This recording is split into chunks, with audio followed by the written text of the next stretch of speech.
તો દાહોદના લીમખેડામાં ખાનગી સ્કૂલની મનમાની સામે આવી છે। એલસી કઢાવવા આવેલા વાલી પાસેથી 5000 રૂપિયા ખંખેર્યા। જાગૃત નાગરિકે વિડીયો બનાવી વાયરલ કર્યો છે। સાંસદ જશવંતસિંહ બાબોરની સંસ્થા દ્વારા સંચાલિત છે આ શાળા।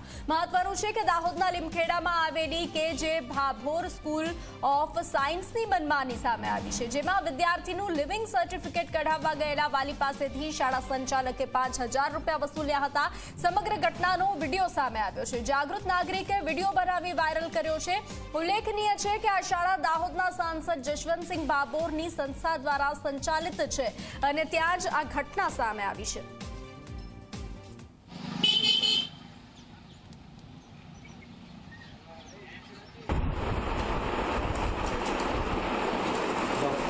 पूरी पीढ़ी तो कुछ काले पेला लोग मानता था कि माना तो माता पारी था वीडियो उतारे पत्रकार में धमकी आने के मानने माने तो तुम साहब बात करो जो साहब माने तो ठीक है आदमी कमाओ काम आज दिवस लोग खाओ पड़े તમને કામ એ બંધ બરાબર ફોર્મે ભરેલું છે।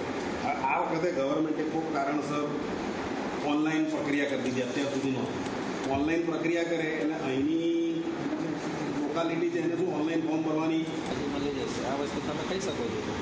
શું કહ્યું એ તો પેલી સ્કૂલવાળો જ બતાવશે। તો વધુ વિગતો સાથે સંવાદદાતા ધ્રુવ જોડાઈ ચૂક્યા છે। ધ્રુવ, દાહોદના સાંસદ જસવંતસિંહ બાબોરની સંસ્થા દ્વારા સંચાલિત શાળામાંથી જ આ ઘટના સામે આવી છે, જ્યાં વાલી પાસેથી 5000 રૂપિયા એલસી માટે ખંખેરવામાં આવ્યા। શું વિગતો? જીવનથી ચોક્કસથી દાહોદની એક ખાનગી શાળા છે જેઓ દાહોદના સાંસદ જસવંતસિંહ બાબોરની છે, કે જે બાબોર સ્કૂલ ઓફ સાયન્સનો એક વિડીયો જે છે તે વાયરલ થઈ રહ્યો છે, જેમાં બાળકના પરિવારજનો દ્વારા એલસી જે છે કઢાવવા બાબતે કંઈક શાળા સંચાલકો દ્વારા 5000 રૂપિયા માંગતો જે વિડીયો જે છે તે સોશિયલ મીડિયામાં વાયરલ થઈ રહ્યો છે। જાગૃત વાલી દ્વારા આ વિડીયો ઉતારીને વાયરલ કરવામાં આવ્યો છે। આ જે શાળા છે તે દાહોદના સાંસદ જસવંતસિંહ બાબોરની છે, ત્યારે તેને લઈને અત્યારે જિલ્લા શિક્ષણ અધિકારી દ્વારા તપાસના ધમધમાટ શરૂ કરી દેવામાં આવ્યા છે અને જે પણ કસૂરવાર હશે તેમની સામે કાર્યવાહી કરવાની અત્યારે તજવીજ જે છે તે હાથ ધરવામાં આવી છે। જીવનસિંહ જી ધ્રુવ, જાણકારી સાથે જોડાવા બદલ આભાર।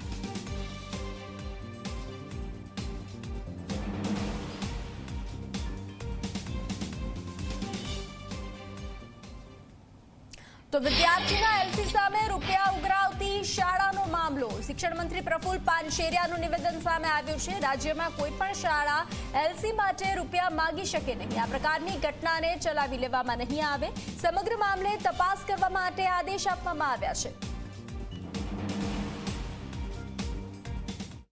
ઘણીવાર ટ્રસ્ટી મંડળને કે પેલું ખ્યાલ પણ ન હોય અને નીચેનો સ્ટાફ આવી ગેરવહીવટી અથવા તો ભૂલ કરતો હોય અથવા તો જાણી જોઈને કરતો હોય, જે તદ્દન જૂઠું છે। શિક્ષણ વિભાગની અંદર આવું નાણાકીય પૈસાની માંગણી કરીને આ એક વેપારીકરણ તરીકે જવું એ યોગ્ય નથી। માટે શિક્ષણ વિભાગ આ પણ બનાવ છે એનો અમે તપાસ કરીશું ને અન્ય કોઈ જગ્યાએ આવું બને તો ચોક્કસ પ્રકારે અમારા શિક્ષણ વિભાગની સાથે અથવા તો એમને કમ્પ્લેન કરે અમે એક્શન લેશું।